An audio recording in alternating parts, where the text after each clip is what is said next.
Assalamualaikum warahmatullahi wabarakatuh. Halo semuanya, gimana kabarnya? Saya Nur Hamid dari DKV23. Di sini saya akan menjelaskan software-software yang kamu pasti butuh buat keperluan matkul DKV Unusida kamu nanti. Nah, pertanyaannya ini adalah, apakah harus punya software-software yang disebut? Ya, tentunya tidak ya. Kamu bisa memilih software apapun yang kamu nyaman makainya selama software itu bisa memenuhi kebutuhan nungkas kamu. Yang pertama adalah Adobe Illustrator. Para mahasiswa di kafe sudah pasti tidak asing lagi dong sama software yang satu ini. Software yang berfokus pada editing berbasis vektor yang mampu membuat atau mengedit gambar tanpa gangguan pixelation atau lebih sering disebut gambar pecah.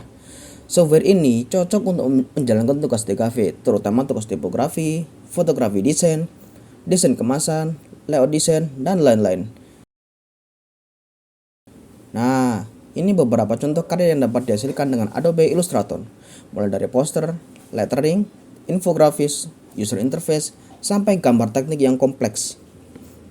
Yang kedua adalah Photoshop. Aplikasi yang satu ini tentunya sudah populer di kalangan desainer.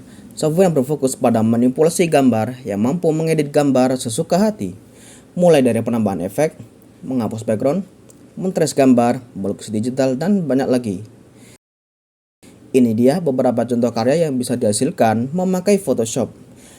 Ada penghapusan background, digital painting, album art, manipulasi gambar, dan digital drawing. Yang ketiga adalah Adobe Premiere. Kamu video editor pasti tahu dong software yang satu ini.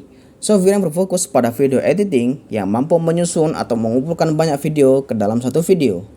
Beragam karya yang dapat dihasilkan dengan software ini, mulai dari motion graphic, audio editing, color grading, dan lain-lainnya. Nah, seperti inilah karya yang bisa dihasilkan dari Adobe Premiere ini. Bisa berupa timelapse, color grading, atau slow motion. Yang keempat adalah Adobe Animate. Para animator 2D pasti familiar dengan yang satu ini. Software yang berfokus pada animasi 2D. Software yang ini mampu menghasilkan karya yang melibatkan pergerakan gambar, seperti animasi GIF, animasi web, animasi karakter, dan juga motion graphic. Dua contoh yang ada di tampilan ini merupakan karya yang bisa dibuat dari Adobe Animate. Ada animasi 2D dan stop motion.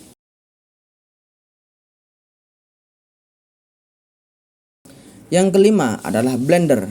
Yang cita-citanya pengen jadi 3D artist pasti pernah nyobalah yang ini. Software yang berfokus pada digital 3D. Software ini mampu membuat apapun dengan basis 3D vector. Nah, seperti inilah guys, karya-karya yang bisa dihasilkan dari Blender, mulai dari animasi 3D, aset, karakter, dan desain interior. Yang keenam dan yang terakhir adalah PowerPoint. Pasti kalian nanya, "Hah? Kan hampir semua orang punya PowerPoint." Memang betul, tapi DKV mana yang tidak ada tugas presentasi?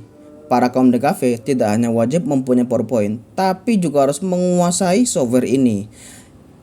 Yang tidak bakal di sini adalah contoh-contoh template untuk PowerPoint.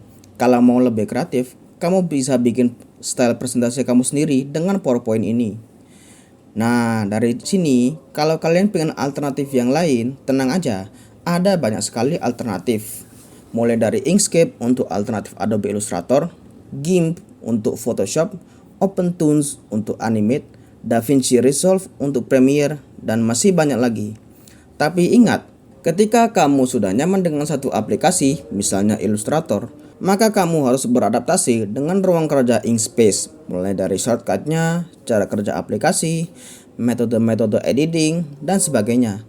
Jadi, kalau kamu sudah nyaman dengan satu aplikasi, kamu tidak perlu pindah ke alternatifnya, kecuali kalau ada kendala yang genting banget ya.